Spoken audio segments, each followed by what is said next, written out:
आपणास व्हिडिओ आवडल्यास लाईक आणि शेअर अवश्य करा. नमस्कार, मी डॉक्टर मच्छिंद्र बांगर महाराष्ट्रातील देशातील हवामान परिस्थिती संदर्भात ताजा अंदाज देणार आहे. बंगालच्या उपसागरात तयार झालेलं कमी दाबाचं क्षेत्र हे तीव्र झालं असून ते विरुद्ध दिशेने जाण्याची शक्यता आहे. त्यामुळे त्याचा भारतीय हवामानावर फार परिणाम होईल असं वाटत नाही.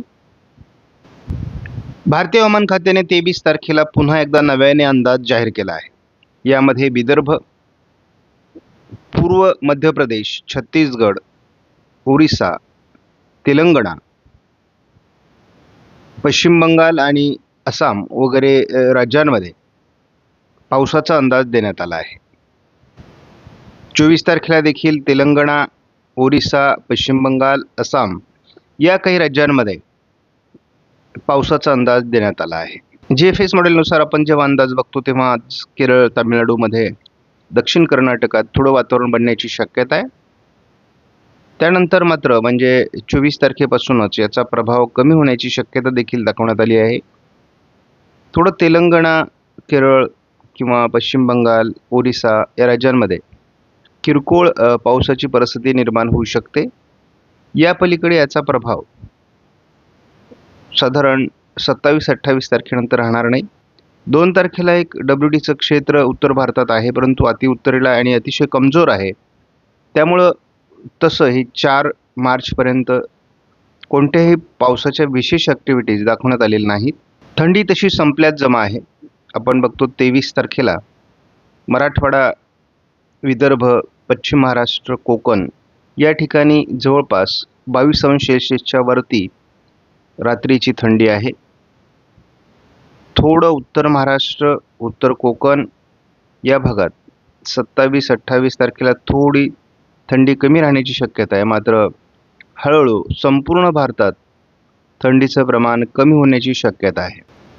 दुपारच्या तापमानातही मोठ्या प्रमाणात वाढ झाली असून जवळपास 34°पेक्षाही अधिक तापमान वाढलं आहे.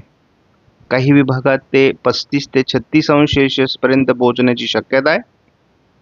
दुपारच्या तापमानात प्रत्येक दिवशी वाढ होत जाण्याची देखील शक्यता आहे आणि याचं मुख्य प्रमाण 2 तारखेपासून संपूर्ण महाराष्ट्रात वाढण्याची देखील शक्यता आहे. भारतामध्ये देखील तापमान दुपारचं वाढत आहे. त्यामुळे मार्चची सुरुवात अतिउष्ण असल्याची या ठिकाणी स्पष्ट संकेत देण्यात आलेले आहेत. 10 मार्चपर्यंत तर पूर्व विदर्भाचा काही भाग किंवा थोडा दक्षिण मराठवाड्याच्या काही भागात ढगाळ परिस्थिती निर्माण होईल. छत्तीसगड, ओरिसा, आंध्र प्रदेशमध्ये हलक्या पावसाची शक्यता आहे. मात्र केरळ आणि तामिळनाडूमध्ये काही भागात जोरदार पाऊस होऊ शकतो. या पलीकडे पावसाचा अंदाज नाही. जरी बंगालच्या उपसागरामध्ये वातावरण तयार होत असलं तरी GFS मॉडेलने कुठेही विशेष वातावरण दाखवलेलं नाही. ECMWF मॉडेलने देखील 9 तारखेपर्यंत कुठेही विशेष वातावरण दाखवलेलं नाही. केवळ ढगाळ परिस्थिती थोडं मराठवाड्याचा दक्षिणी भाग, पूर्व विदर्भात असू शकते आणि केवळ केरळमध्ये चांगल्या पावसाचा अंदाज आहे. अतिउत्तरेला WD असल्यामुळे जम्मू काश्मीर, लेह लडाखमध्ये थोडी पावसाळी परिस्थिती निर्माण होऊ शकते. अंदमान निकोबार बेटांवर देखील वादळी पावसाची शक्यता आहे.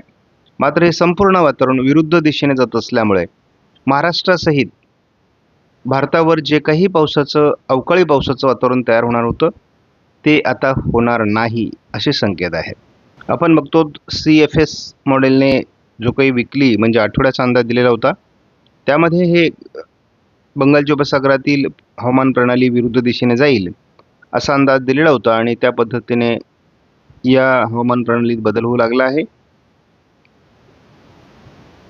तसं पुढील 2 आठवडे विशेष पावसाचा अंदाज कुठे नाही. मात्र आपण असं बघतो की 15 मार्च ते 22 मार्च या तिसऱ्या आठवड्यापासून हवामानात थोडे सकारात्मक बदल अपेक्षित आहेत. तसाही महाराष्ट्रात मार्चमध्ये फार पावसाचा अंदाज नाही, परंतु वातावरण पावसास पोषक राहील. CFS मॉडेलने यापूर्वी महाराष्ट्रात पावसाचा अंदाज मार्चमध्ये दिला होता, परंतु आत्ता मात्र तो अंदाज दिलेला नाही आहे. मात्र एप्रिलमध्ये महाराष्ट्रात सहित भारतात अवकाळी पावसाचा अंदाज आहे. अनेक राज्यांमध्ये मेमध्ये देखील पावसाचा अंदाज आहे, मात्र महाराष्ट्र त्याला अपवाद ठरण्याची शक्यता आहे. मेमध्ये SIPS मॉडेलने मात्र पावसाचा अंदाज कायम ठेवला आहे. आपण जेव्हा ECMWF मॉडेलनुसार या मॉडेलमध्ये अंदाज बघतो तेव्हा स्पष्टपणे बंगालच्या उपसागरातील सिस्टम ही विरुद्ध दिशेने जाईल असं दिसतंय. त्याचा केवळ किनारपट्टी भागातील काही राज्यांमध्ये हलकी ढगाळ परिस्थिती, एखाद दुसऱ्या ठिकाणी सिडकावा, या पलीकडे पावसाचाही अंदाज नाही. केवळ केरळमध्ये थोडं पावसाळी वातावरण निर्माण होईल, या पलीकडे या पावसाचा अंदाज नाही आहे. महाराष्ट्रात त्याचा विशेष परिणाम होणार नाही, कारण 23, 24, 25 असा आपण अंदाज दिलेला होता, परंतु त्या अंदाजात काही विशेष तथ्य राहिलेलं नाही आहे. अगदी GFS मध्ये आपण बघितलं तरी पूर्व विदर्भ आणि मराठवाड्याच्या थोडा दक्षिणी भागात जास्त ढगाळ परिस्थिती राहील. तीच परिस्थिती आपल्याला AIFS मॉडेलनुसार सुद्धा दिसते, परंतु तसं महाराष्ट्रावर फार परिणाम होत नाहीये. केवळ ढगाळ परिस्थिती समजून घेण्यासाठी आपण या मॉडेलचा अंदाज बघतो. बंगालच्या उपसागरात तयार झालेली सिस्टम ह्या विरुद्ध दिशेने जाऊ लागली आहे. त्यातच आपण बघतो की महाराष्ट्रामध्ये किरकोळ ढगाळ परिस्थिती सध्या तयार होते. आज महाराष्ट्रामध्ये जो पावसाचा अंदाज देण्यात आलेला आहे, बीड पूर्व आणि नांदेड दक्षिण, लातूरच्या काही भागात हलकं पावसाळी क्षेत्र तयार होण्याचा अंदाज देण्यात आला आहे. आता या भागात जे काही आपले सबस्क्रायबर्स आहेत त्यांनी या ठिकाणी काय वातावरण बनतंय ते आपल्याला कळवावं. पुढे 24, 25, 26 केवळ ढगाळ वातावरण आहे.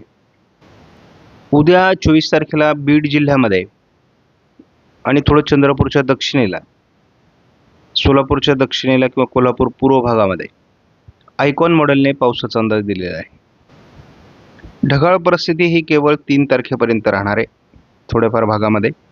4 तारखेपासून पुढे मात्र ढगाळ परिस्थिती देखील कमी होईल, उष्णतामान मोठ्या प्रमाणात वाढेल. त्यामुळे लक्षात ठेवा की मार्च हा तसा जास्त उष्णतेचा जाण्याची शक्यता आहे.